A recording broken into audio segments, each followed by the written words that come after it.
Chris recently joined me to talk about his life and the wife and two young children who inspired him to live when he was ready to die. It's chronicled in a memoir titled Basketball Junkie.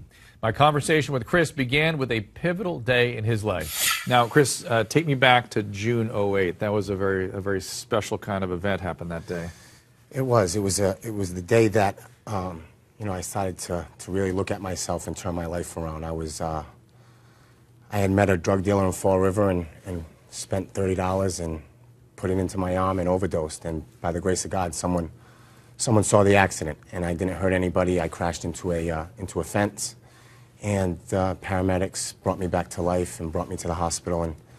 And back then it was the worst day, and I can look back today as it's one of the best days. Yeah.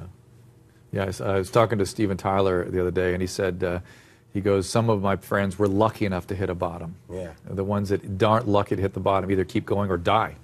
So just to get this story right, I didn't hear this part of the story. You were DOA. Yes. You were dead in the car. Well, the police officer, when I came through, he said, I was kind of aggressive in the back of the ambulance, and he said, listen, buddy, you were dead for some time, and they just brought you back to life, so keep your mouth shut. Wow. How long had you been using at that point? Probably around 12 years. 12 years? Yeah. So since you were a kid?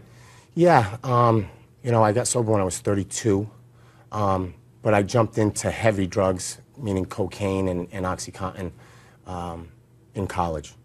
Now, I said something earlier that you took exception to during the commercial break, that you were stealing meds from the medicine cabinet of your parents. Yeah.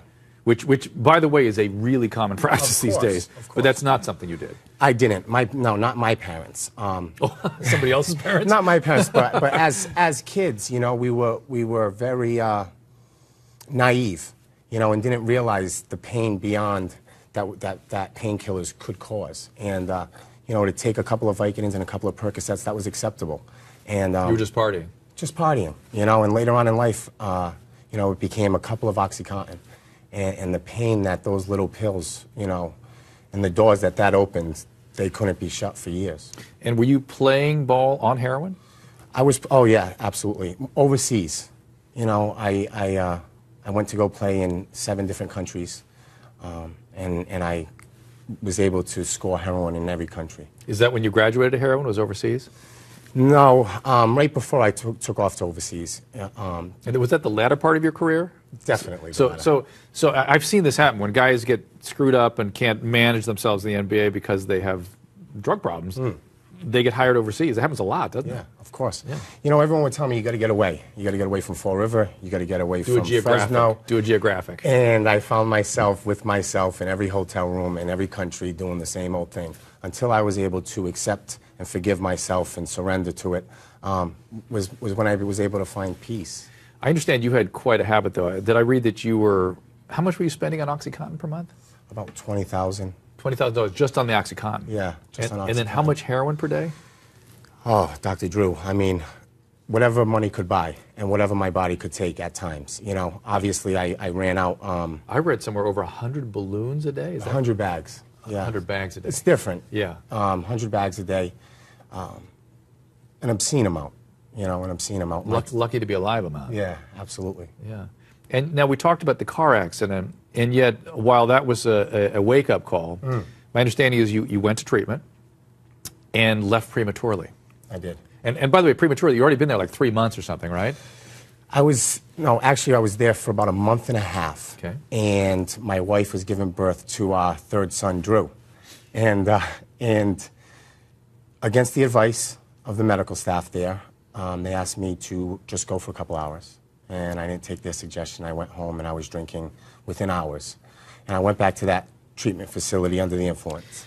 I'm going to stop you here because this is a really important point for people at home, and I hope you'll back me up on what I'm about to say, which is that if you have somebody you love who's in treatment or you yourself are in treatment and a staff says, don't do this, there's a lot of experience behind that. They may not be able to give you a specific recipe for why, but even when it's just their instinct, it's enough that you should never take somebody out of treatment when any member of the treatment team is saying don't do this because they will use. Yes. Would you agree with that? Absolutely, 100%. And that's what happened to me. I had to learn the hard way. And when I left my wife and kids to go back, I went back under the influence. You went back to treatment? Yeah. Okay. Yep. 2 days later, I went back, and this counselor grabbed me, and he said, why don't you do the most courageous, admirable thing that you can ever do, and write your wife a letter saying you're never going to see them again.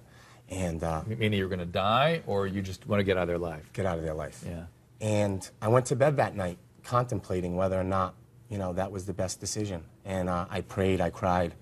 And since that day forward, I've been fortunate and blessed, to stay sober. It's nice. Yeah. And yet it's still a daily struggle, right? Absolutely. Yeah, so people don't understand.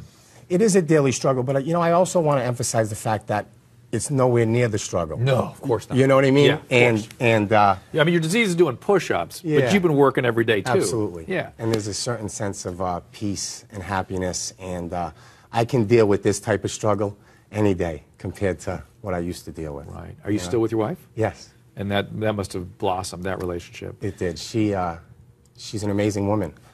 This book there's a love story to it, and I'm fortunate enough and blessed enough to be raising my kids today. Did your coaches ever step in and try to do something? They did. They did. Plenty of people did. My parents, loved ones, coaches, athletic directors. I just wasn't ready. I just really wasn't ready. And I had many opportunities. How do you, for people at home, how do they come to terms with that issue, that notion of I'm not ready when they're struggling with somebody who may have addiction? It's tough. It's such a fine line, When I see kids nowadays, especially with the harder drugs, and people would come to me and say, what do I do? Yeah. I mean, when you're messing with heroin and crack, that's Russian roulette, I mean, any day you can die.